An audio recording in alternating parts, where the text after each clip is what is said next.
Hey everyone, my name is the Theme Park Evangelist. Well, I am getting to this a little later than I normally would.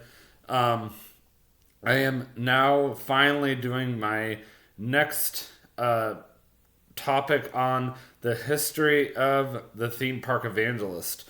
The last time I saw you guys, I was discussing what it was like to vlog during COVID. And that was a very interesting topic. And now I wanted to discuss with you guys what it was like. Even this is still part of the COVID topic. I wanted to discuss with you guys what it was like vlogging in touristy places during COVID. Now, this might not necessarily be part of the official itinerary, but I figured it would be still very interesting. So, we're going to be discussing places like the Ark Encounter, the Creation Museum, the Cincinnati Zoo. Like, what was that like vlogging during COVID? For those of you who do not know, I moved to Dry Ridge, Kentucky back on Sunday, and this is my third official day here, or well, really second official day, but going on my third night now. So it is a little after 1 o'clock in the afternoon. I apologize. I have not showered yet. And the biggest reason was because I know it's going to take me a while to do everything because I'm so sorry. I got to shower. I got to shave. I want to look good today. I am working today again, 3 to 11. And I do work for the top notch hotel chain out there called Hilton. So I definitely want to make sure I look good before I go to work. So, yeah, more or less, as soon as I get done with this, I'm finally going to turn off my Chromebook and just go ahead and get ready. And with what time I have left over, I'll go ahead and throw a lunch together and head over there because I need to leave by 2:30. And I just happened to check my phone, and I guess either something happened this morning or something that happened last night that I'm not aware of. And my immediate manager found out, and she's upset. And I'm like, oh dear. Well, as far as I know, it had nothing to do with me because I did everything I needed to do, as far as I know, anyway. And I did, and I definitely did my best. And I did communicate with my coworker on everything that was going on, and she helped me as well. So I seriously doubt it was, my fault. And I know management would not turn around necessarily and blame me and say, "Oh, I'm sure it wasn't necessarily you." So for those of you who do not know, every week, specifically on Mondays when I normally do this, and I'm doing this a day late because I was moving from the Florence area to Dry Ridge, so everything has been pushed back by a day, which means that you guys get to see me 3 days in a row instead of Sunday, Monday, and then Wednesday. So funny how that works out. So because I'm vlogging now, I will not be vlogging tonight. So that means that I will be vlogging again tomorrow before I leave for this big birthday party bash at work. So, yeah, anyway, for those of you who do not know, every Monday, typically when I do the history of the Theme Park Evangelist, what I like to do is I like to discuss the next big YouTube vlogs that I have planned out for you guys. And I like to do this on Mondays normally because this is my way of getting you all excited and trying to get your trying to get you motivated for the week is really what I should have worded it. Mondays are usually a rough time for everybody. Even Tuesdays can be a rough time for everybody. And, by God's grace, I can, say, you know what? I can, I can still stay positive even when I'm like, oh man, I have to work for the next 5 days straight, or I have to work 5 days this week. Like, I don't want to do this. At least you have the reassurance knowing that God is always there no matter what, and knowing that you do have some really cool YouTube topics to look forward to. So over the next week or so, or whatever, I'm going to be vlogging in different portions of my apartment. So last night I vlogged in my bedroom from my bed. Today I'm vlogging from the kitchen. Tomorrow I'm gonna try vlogging from the living room next to me. And then last but not least, once I actually do get a chair in my room, I'm going to be vlogging from my desk. Yes, I actually have a desk now that was actually given to me. That was really nice. So, got plenty of places to vlog from, and I'm normally by myself here, and that's really nice. Up to a point. And then, but sometimes I get lonely, there's no pets here. It's kind of weird. Anyway, enough of the rambling. So this week, I really don't have much going on. This coming Sunday, ironically, is the beginning of Country Pumpkins. As long as Katie's okay with it, my current plan, depending on whether we do that or whether we take my parents to, trying to think here, Devout Park, is going to determine what goes on Sunday. So I'm always off on Sundays and Wednesdays. And on Sundays, I always go to church in the mornings. And then on Wednesdays, normally it's just kind of my free day. And I just kind of do whatever. So Sundays, you honestly could see anything happen. And once Kings Island reopens here in the next couple of weeks, you'll get to see more Kings Island vlogs again. Even though I live an hour away now, it doesn't matter. I'm still willing to make it happen. But anyway, the 15th, I would love to take Katie to Country Pumpkins. I literally live within a few miles of it. For those of you who do not know, I vlogged it last year for the very first time. And this year I want to go on a weekend because they got a hayride. I want to vlog the hayride. They have some really good hot apple cider. They have all kinds of cool stuff for the kids. They got a corn maze. They got Chunkin' Pumpkins. I don't think I've ever vlogged Chunkin' Pumpkin, and I would love to do that. I'm always looking to see what I can do to improve my YouTube channel every single year. Even every single week if I can. Like, what can I do better this year than I did last year? If that makes any sense. What resources can I use to improve my YouTube channel? And I mean, if worst case scenario, if Katie is like, you know what, let's take your parents to Devout Park. I'm like, okay, well, I don't know how much vlogging I'll do out there, but I'll definitely take lots of pictures because, I've already vlogged out there, and that's just kind of my day to spend time with my parents and, Lord willing, my brother, but I doubt he'll be available now that he's got 2 jobs. I don't know how he's going to do that, but he went from being unemployed, unfortunately, to now he's got a full-time job and a part-time job, so he's got his hands full now. The following Sunday, I will let everybody know, which is the 22nd. There will be no vlog, just so everybody knows. Normally, I do vlog every single Sunday. I might be able to come up with a home vlog, but we'll see what happens. But it will have to be my college days.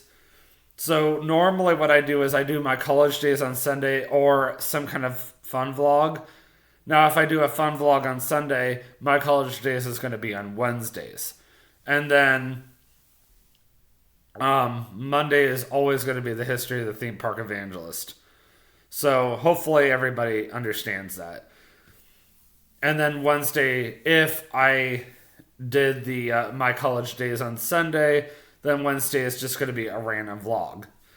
Just so everybody is on the same page. So I will eventually have that in writing, I promise.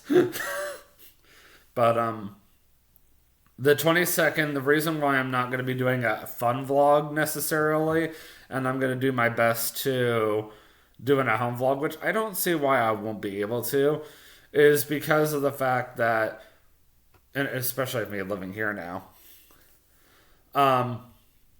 truthfully, Katie has planned out for her and I to attend a bridal show, and obviously I don't plan on YouTubing anything like that. That is something that she and I she wants us to do together as a couple, if that makes any sense. Um, that the day before that, if I'm not mistaken, or well, that weekend anyhow. So not this weekend, but the next weekend is the beginning of Halloween Haunt and Tricks and Treats. So I am planning on going out to Kings Island on September 21st and then driving all the way back here because truthfully the only place I could sleep at right now is my parents' bed. I mean, not my parents' bed, sorry, my parents' couch. That's what I meant to say. Now, I could postpone my Halloween Haunt vlog. You have to ignore the train. Sometimes there's a train that just passes by. It's a quarter of a mile away from here. I mean, I could postpone my Halloween Haunt vlog for the weekend of Columbus Day weekend. My parents are going to be out of town and I'm going to be cat sitting for them. But at the same time, that might give me an opportunity to do an additional Halloween Haunt vlog that same weekend, as well as an additional Tricks and Treats vlog. So it just means that you'll get to see more. September 29th will be my very first Tricks and Treats vlog for the fall, just so everybody knows. Also in October, instead of doing like Tricks and Treats every single Sunday like I was doing last year, what I'm going to be doing this year, and if I'm not mistaken, it's the very first weekend of October, so the current plan is the very first Sunday in October is the very last day of the Kentucky Wolf Festival. So what I would like to do is I would like to have Katie come to me this time, or just have Katie kind of meet me here in Dry Ridge, and then we drive together down to Falmouth, if I'm pronouncing that correctly, down to the Kentucky Wolf Festival, and I'm going to be vlogging that for the very first time. And then the following Sunday, of course, is when my parents are going to be out of town. So for all I care, we could do Perfect North's fall event that Sunday, or we could do the Cincinnati Zoo's fall event that Sunday. To me, it really doesn't matter. And of course, that Saturday night after work, I'm going to be driving up to Kings Island and vlogging Halloween Haunt. But I'll make sure that before, my parents go out of town, I pack up some stuff and bring it back to their place. So that way I have, clothes to sleep in and clothes to live off of, for that matter. And I got my toothbrush and all that fun stuff. I may not necessarily bring my work clothes with me, because I might just give myself a little extra time stop by home and change for work there, since there doesn't make a lot of sense for me to bring all of my work clothes with me, if that makes any sense, since my home is literally on the way to work. But anyhow, so that I have that all planned out. Tricks and Treats does go on longer this year. It does go on until the first week of November. So you guys will see Tricks and Treats all the way into November. I plan on vlogging the very last weekend of Tricks and Treats this year. Halloween Haunt stops before Halloween, which is weird. But Tricks and Treats goes on all the way until early November. And I don't know how that's going to work out, but that's going to be interesting. So I'm actually kind of interested in seeing what that's like. Just so you guys know, my Christmas vlogs do typically start the day after my birthday. My birthday, for whatever reason, is always like the final cutoff for the transition from fall to Christmas. I don't know why. It's like my birthday being Veterans Day is kind of like that last official day of fall thing. And then it's completely okay to start celebrating Christmas. It's like, what? But then, of course, you got some places like Kings Island who respect the fact that you shouldn't celebrate Christmas until Black Friday. That way, we celebrate Thanksgiving first. Just so you guys know, I am leaving for Canada on the day before Thanksgiving this year. This will be my second Thanksgiving in a row that I don't have to work, which I'm like, so I'm very excited about that. Last year, I was in Western North Carolina where I got engaged on Thanksgiving Day. And then this year, for Thanksgiving, I'm taking Katie to Canada. We're going to be celebrating Christmas with them because they're too busy around actual Christmas time. Now, get this. Canadians celebrate Thanksgiving Columbus Day weekend. However, though, the weekend of Thanksgiving, of American Thanksgiving, Canadians are not really doing anything, which doesn't make any sense to me. So that's the reason why we're doing what we're doing. Anyway, so finally getting into the actual topic. Thank you for bearing with me. As I said, I had a ton of announcements to make, but I was intentionally saving it till this week. And it was just perfect timing because it was the same week I was moving here to Dry Ridge. All right, so first of all, back around June of 2020, Andy Beshear, the Kentucky governor, thankfully this might be his last term because I don't know how much more of him I can handle, and I don't mean to insult anybody, but there are other people out there who are on my side, unless of course you live in Louisville or Lexington where people seem to like him. And I'm not really surprised by the Frankfurt area because that's where he lives. But anyway, I'm really excited because he finally said, okay, museums can open again. And I was like, yay! And I had never personally been to the Ark as far as I can remember since 2016. I keep forgetting, 2016. So as far as I know, I hadn't been in a long time. And, I might have gone, before that. But honestly, I don't remember ever vlogging it. And I figured, well, I need to do this at least one time. And I figured, why not now? And, the Answers in Genesis really knew what they were doing when it came to COVID. Like, the best way to put it, and this is including the museum as well, Answers in Genesis is like, we understand that, COVID is a thing. So they told people, we do recommend the masks. They did not require it, which I was very appreciative of because they are a Christian facility. There were people wearing them. They did have signage up everywhere. They did have 6-foot markers everywhere, but they were not enforcing it. And I was okay with that. There were some places that were just going a little bit too extreme, like Disney, but we'll get into that. And, I was, very impressed. I did go to Zara's that Christmas. That was my very first time there. And I thought they did a really good job for a buffet. As you would think buffets couldn't exist during COVID, but, they did their best. So what I didn't know when I went to Zara's that Christmas was you could go back in and get more, but you had to ask for a different container.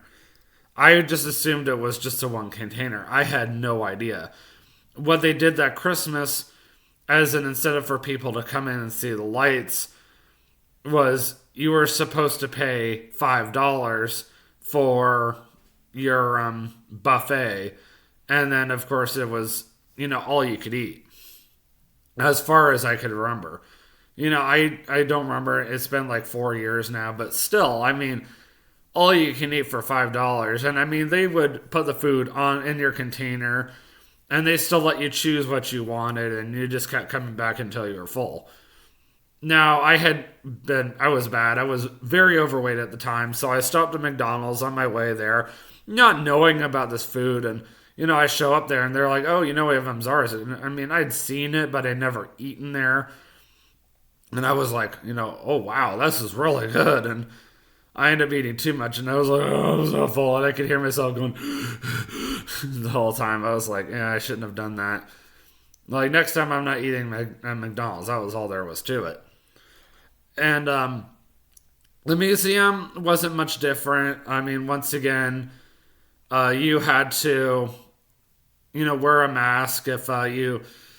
I mean, I wouldn't say you had to wear a mask. You could choose to wear a mask if you wanted to. Um, they were not filling up the entire 40 theater. I remember going into the 40 theater and they were letting. They were just basically seating people as far apart from each other as they possibly could.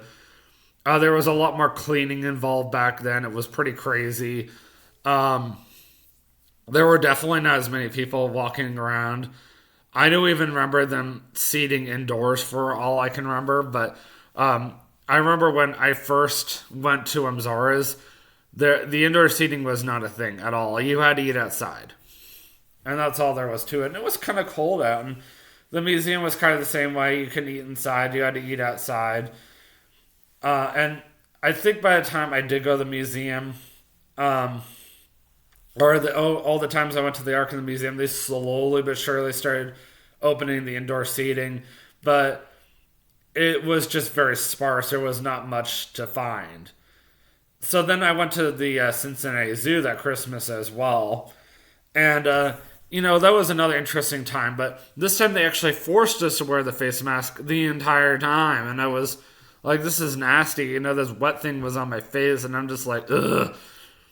And I don't remember having any other face masks with me. And I was just like, why am I forced to do this? And, I remember we had stopped to have some dinner. Hebron Baptist that I was going to at the time had provided the entire group with pizza. And, of course, I did YouTube this, by the way. And I finally got to take the mask off. It was such a relief. And I just remember it being so cold and all the indoor seating was closed. It was such a weird time. And, I'm sitting outside. I'm trying to stay warm. They had heaters throughout the place, more than normal. And I'm so cold. If you guys have not been to the Cincinnati Zoo during their PNC Festival of Lights, it's friggin' cold.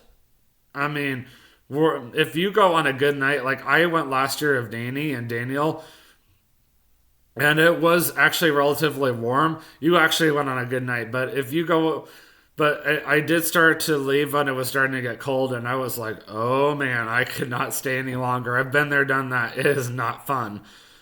Once that temperature goes down, whether you have the face mask or not, like you better be bundled up because it gets cold out there.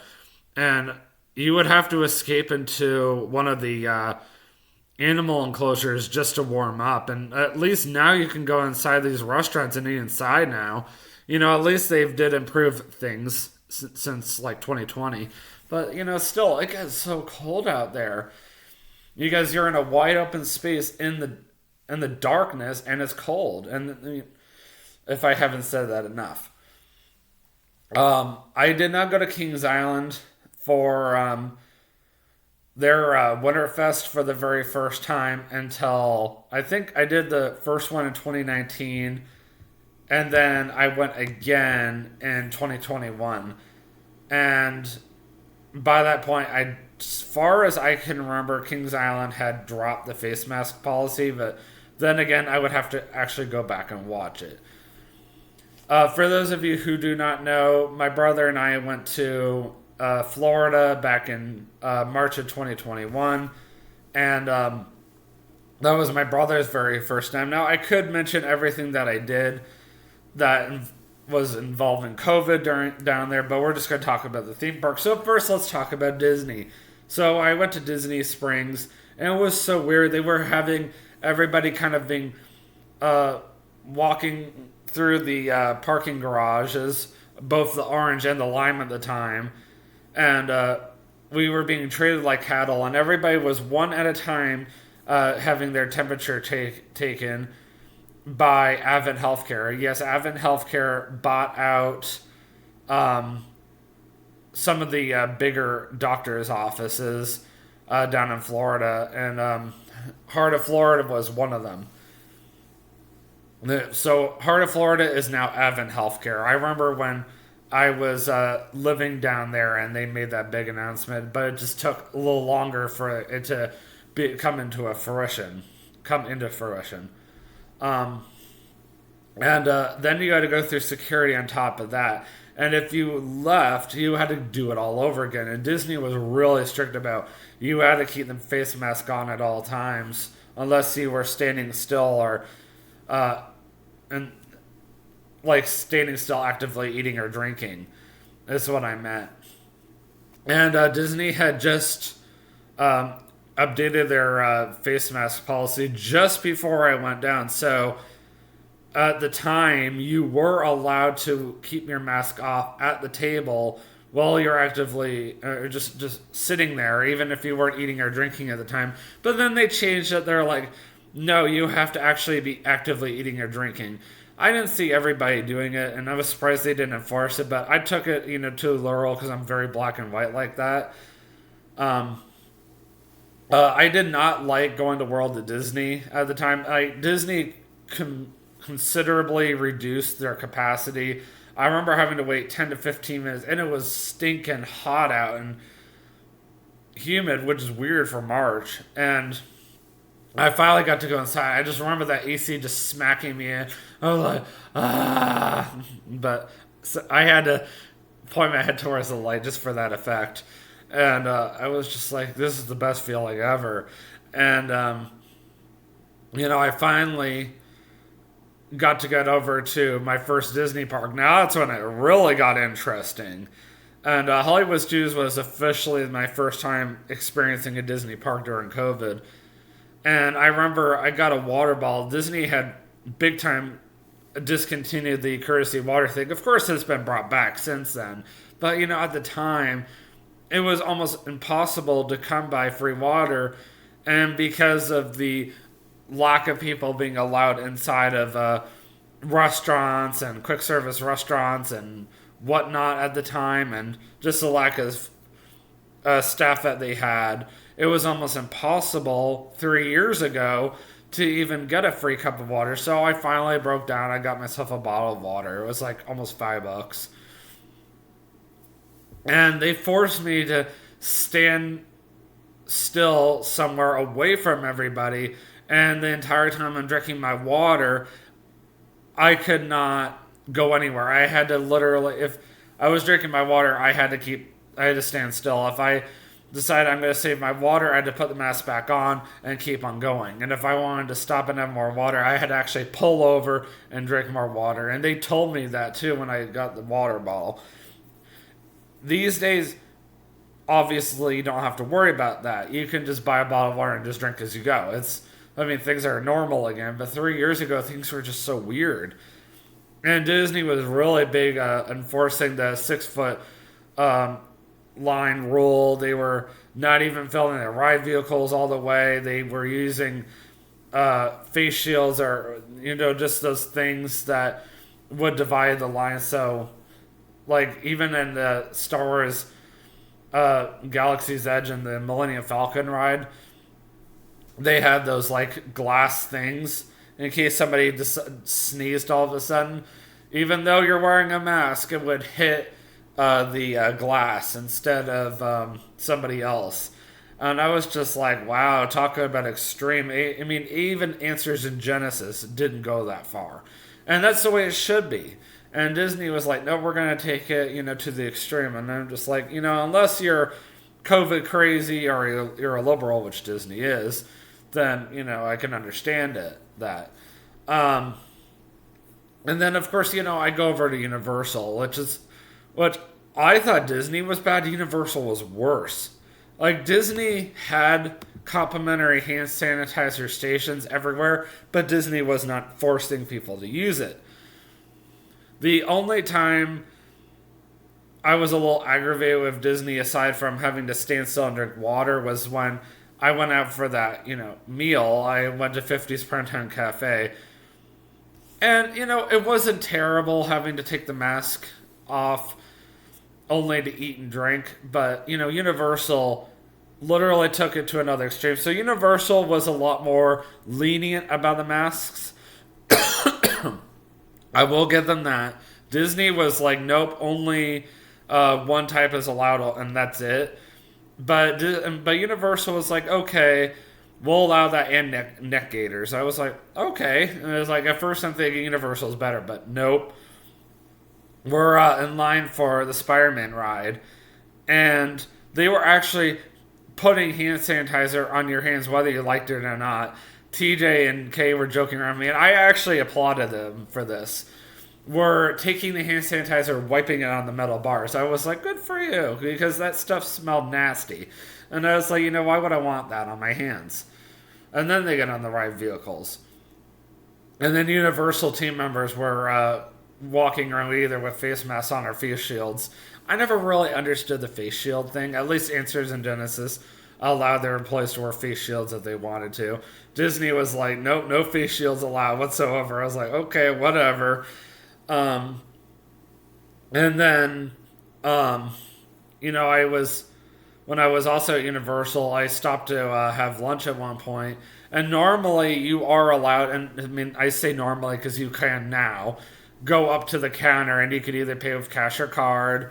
And you can have everybody paid individually. But Universal decided to basically eliminate all lines for food and beverages, and you had to order through their dumb app. And that made it very frustrating. And then they would bring the food to you. And it just really ruined the experience for me. I was like, this is a horrible time to be here. Like, when I went back in February, that was far better. But that's just me. I mean, other than the fact that they were a little rude to TJ. But still, that time compared to 2021, far better. By far. And I mean, you guys can go back and look at all my Universal vlogs over the past 4 years and see for yourself. But anyhow, I mean, as far as tourism is concerned, 2021 was just not a good year to go to the theme parks whatsoever. And I mean, it was definitely a challenge as a YouTuber because I wanted to YouTube, but, at the same time, I did not want to deal with that kind of stuff. So when I see you guys again next Monday for the next topic on the history of the theme park Evangelist, I actually would like to talk to you guys about how working for Answers in Genesis changed my YouTube channel. For now, unless I happen to have my phone with me, and I happen to see what I actually need to be discussing. But right now, that is the plan, is to be discussing like how getting hired by Answers in Genesis changed my YouTube channel. But that is not black and white. That is not legit until I can actually look and see for myself, like, is that really what I'm going to be discussing? In the meantime, I'm going to go ahead and end this, start getting this uploaded to YouTube so I can get ready for work. And I will see you guys tomorrow when I do my random vlog. I'm not going to tell you what it is because it's a surprise. So always remember, you can do all things through Christ who strengthens you. Have a great day. Peace out.